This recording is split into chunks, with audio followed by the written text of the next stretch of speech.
মাননীয় সভাপতি জিতু কুমাৰ ৰাজখোৱা ডাঙৰীয়াক উপস্থিত বালেশ্বৰ মহন্ত বৰদলৈ যি বঁটা আগবঢ়াইছে সমূহ টাটা পৰিয়ালক মই আন্তৰিকভাৱে ধন্যবাদ জ্ঞাপন কৰিছোঁ।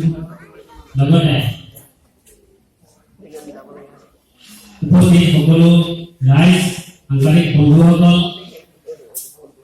আজি মই সঁচাকৈ গৌৰৱ অনুভৱ কৰিছোঁ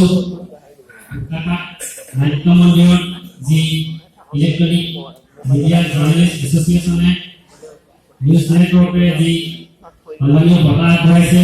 মই সেই বঁটা গোলাঘাট জিলাৰ এজন শ্ৰেষ্ঠ সাংবাদিক হিচাপে বঁটা লাভ কৰিম বুলি মই কোনো কালি ভবা নাছিলোঁ। প্ৰথম পক্ষত এই ইউজাৰ আৰু নিউজ নেটৱৰ্কৰ যি আদৰণি পদক্ষেপ মই সঁচাকৈ খুব ভাল লাগিছে। আজি যি বঁটা কাজিৰঙা বঁটা গোলাঘাট জিলাৰ এজন শ্ৰেষ্ঠ সাংবাদিক হিচাপে মোক বিবেচনা কৰি যি বঁটা প্ৰদান কৰিলে, যি সন্মান প্ৰদান কৰিলে, এই সন্মান আৰু বঁটা মই অতি আন্তৰিকতাৰে গ্ৰহণ কৰিছোঁ। আৰু ভৱিষ্যতলৈ এই বঁটা সন্মান সকলো দিশতে যাতে জীয়াই থাকে, বিভিন্ন খেলাই হওক, শিক্ষাই হওক, ক্ৰীড়াই হওক, সাংবাদিকতাই হওক, অন্যান্য যিসকল দিশত পাৰদৰ্শিতা আগবঢ়ায়, এই সকলো দিশতে একেধৰণৰ যিখিনি প্ৰশংসনীয় পদক্ষেপ, সেই প্ৰশংসনীয় পদক্ষেপৰ যোগেদি বঁটাই হওক বা সন্মানেই হওক ভৱিষ্যতলৈ আগবঢ়াই নিবৰ কাৰণে মই এখেতসকলক অনুৰোধ জনাইছোঁ। আজি মোৰ খুবেই ভাল লাগিছে। আজি সংবাদ জগতত প্ৰৱেশ কৰা মোৰ আজি 20 বছৰ অধিক হ'ল। কণ্টিনিউ মই সংবাদ পৰিৱেশন কৰি আছোঁ অসম নাগালেণ্ড সীমান্ত অঞ্চল সৰুপথাৰৰ পৰা। আজি সংবাদ সেৱা আগবঢ়োৱা 20 বছৰ মূৰত কাজিৰঙা নিউজ নেটৱৰ্কে যি মোক সন্মান যাচিলে, বঁটা প্ৰদান কৰিলে, মই এই সন্মানে মোক এটা অঞ্চল, এটা জাতিৰ কাৰণে, উত্তৰণৰ কাৰণে যি বৰিষ্ঠ পদক্ষেপ ল'ব লাগে, মোক তাক দায়বদ্ধ কৰি তোমাৰ লগতে আৰু এজন সাংবাদিক হিচাপে যি দায়িত্ব আৰু কৰ্তব্য থাকে, এটা অঞ্চল উন্নয়নৰ কাৰণেই হওক, এটা জাতিৰ ভৱিষ্যত উন্নয়নৰ কাৰণেই হওক, এটা সমাজ উন্নয়নৰ কাৰণেই হওক, যিখিনি কৰণীয় থাকে এজন সাংবাদিকৰ দায়িত্ব আৰু কৰ্তব্য, সেই দায়িত্ব আৰু কৰ্তব্যখিনি মোক আজি দুগুণে বৃদ্ধি কৰিলে।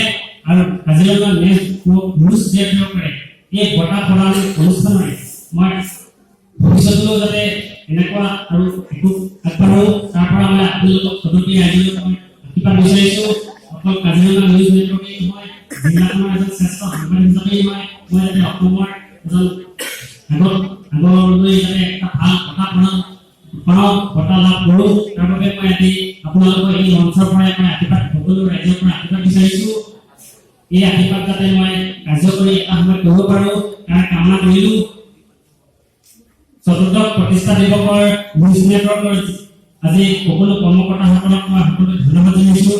এটা জাতি, এটা অঞ্চল, এখন সমাজ উত্তৰণৰ কাৰণে সাংবাদিকে যি পদক্ষেপ গ্ৰহণ কৰে, সেই পদক্ষেপ ভৱিষ্যতলৈ মই কৰি যাম আৰু ৰাইজৰ সেৱাত, ৰাইজৰ স্বাৰ্থত মই বাতৰি পৰিৱেশন কৰিবলৈ মোক আজি বহুত সাহস দিলে, বহুত প্ৰেৰণা যোগালে, উৎসাহ যোগালে।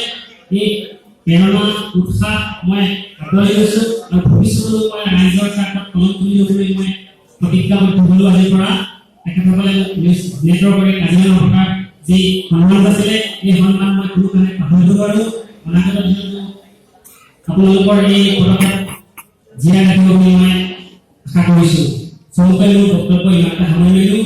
লগতে আগন্তুক বৰদিন আহি আছে, ইংৰাজী নতুন বৰ্ষ আহি আছে, সকলোতে ইংৰাজী নৱবৰ্ষৰ ইয়াৰ পৰা শুভেচ্ছা জনাই মই মোৰ মনৰ অনুভূতিখিনি প্ৰকাশ কৰি চমু বক্তব্য ইমানতে সামৰি লৈছোঁ। ধন্যবাদ।